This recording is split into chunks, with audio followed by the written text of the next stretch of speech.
Developed by Blizzard Entertainment, Overwatch is a team-based multiplayer first-person shooter game. In the last couple of years, its popularity grew so high that this game is now considered to be among the greatest video games ever made. So you get where I'm going with this, right?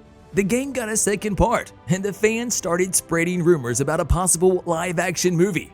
But is that really true? Stay with me until the end and find out.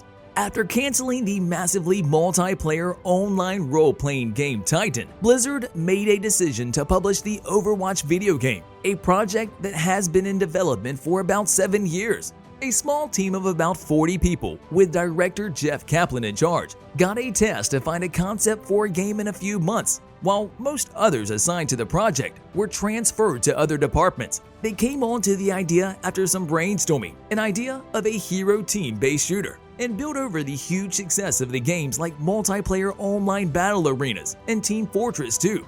To demonstrate the proof of concept, they started with assets developed for Titan and were greenlit to build out the full game.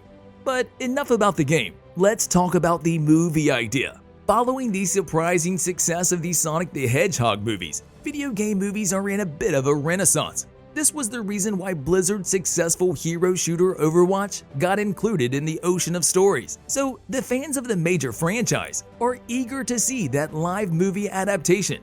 It all started on the Overwatch subreddit with a post from one of the users saying, "An Overwatch live-action movie is being made.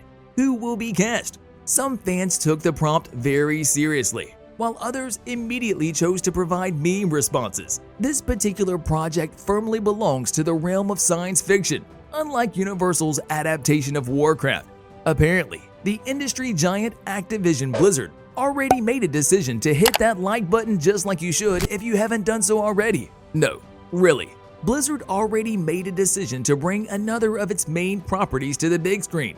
It should start being worked on sooner rather than later, and I think it's a great idea. I expect it soon because it would be better if it doesn't arrive past the prime of the game, just as we've seen with many other movies. Given that Blizzard has shown a lot of talent in the department making these short videos, it also seems pretty obvious to me that this movie should be animated. But if it's not, then we might have some ideas on who should be part of the cast. So let's go. Let's start with Hanzo. Who else other than Ken Watanabe? He was the first one that popped in my head, and I have no doubt that he is a good fit for the character. Damon Wayans Jr. in the role of Lucio, and this is actually a fan's idea. I've seen many Reddit users connecting Damon to Lucio already, and to be quite honest, if you know his previous projects, they all remind you of Lucio. Scott Eastwood as McCree. And why not take in the movie the son of the person who is the true inspiration for McCree in the first place? I'm more than sure he'd work there, even though he is pretty young.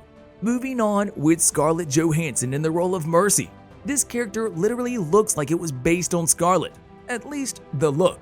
She would be the one that would probably co-lead the film alongside Tracer, and our first mega A-lister. I'm not sure what her Swiss accent would sound like, but she can do it. Sofia Boutella is like made to take Farah as a character, even though Tatiana Maslany might be a good fit as well. Let's continue with Tatiana Maslany for now. Arnold Schwarzenegger would be perfect in the role of Reinhardt. He barely acts lately, but as an aging action superstar, I think he would be great. Symmetra should be played by Frida Pinto. I don't imagine Symmetra would be one of the central characters, but we found a great actress for her. I expect that Carey Mulligan will be leading the movie as Tracer. She would be the perfect star for smashing that subscribe button and hitting that notification bell. No, really, in all seriousness now. She would be the perfect star for a live OW film and an excellent Tracer. And when you see Torborn, isn't it the picture of John Rhys-Davies that comes first to your mind? Gimli from The Lord of the Rings. Yes, I'll stick to this choice. Even so, many fans are voting for Peter Dinklage.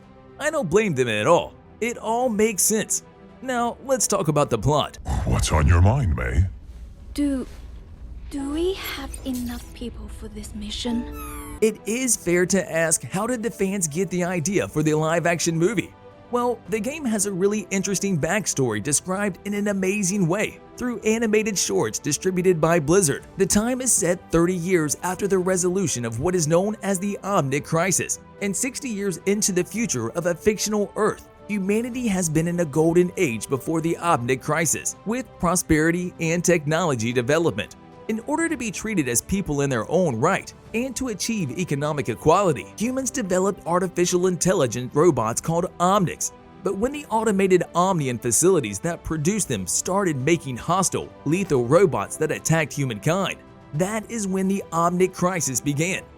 Germany assembled the Night-Light Crusaders, and then the USA developed its Soldier Enhancement Program to produce elite fighters. So yes, individual countries responded with various programs.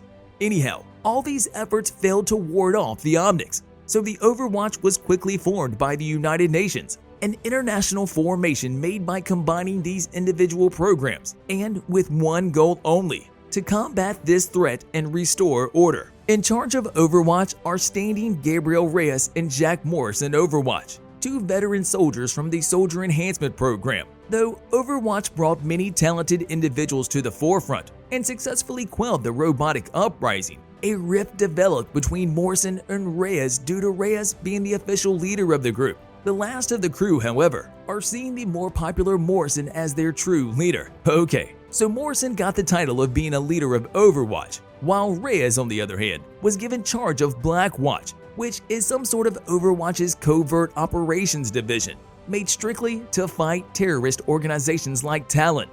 To make things more clear, Talon is a group that appears to be trying to start a second Omnic crisis. But they are not the only ones. Let's not forget about Null Sector, a group of Omnics that persecuted Omnics following the first crisis, and they revolted against society. For several decades in what is called the Overwatch generation, Overwatch continued to maintain peace across the world. The team got a bunch of new members, but the tension between Morrison and Reyes kept growing. One day, Blackwatch got a mission to take down a notorious mobster with ties to Talon. Reyes chose to execute the mobster and didn't give him a chance to buy his way out of prison. From that moment, the reputation of the Blackwatch was put in question. Their less heroic actions were completely exposed to the public. Several allegations of failures and wrongdoing were leveled at Overwatch, which led the public to be more curious and to stand behind the opinion against the organization, prompting the United Nations to investigate the situation. In the meantime, a huge explosion completely destroyed Overwatch's headquarters in Switzerland. Morrison and Reyes died in the fire. The nations decided to pass the Petra's Act, which is forbidding any Overwatch-type activity. So yeah, maybe with some changes, more or less, this is expected to be the movie's plot as well. What do you think about this? As for the game, the sequel, or Overwatch 2 if you wish, it entered beta this year and it was announced in 2019. With all cosmetic items from Overwatch carried over, the player versus player portion of the game is free to play right now, while introducing new game modes, maps, and heroes. So far, the critics praise the game for its cartoonish art style, the diverse appeal of its hero characters, its accessibility, and enjoyable gameplay. Thanks for watching. We'll see you in the next video.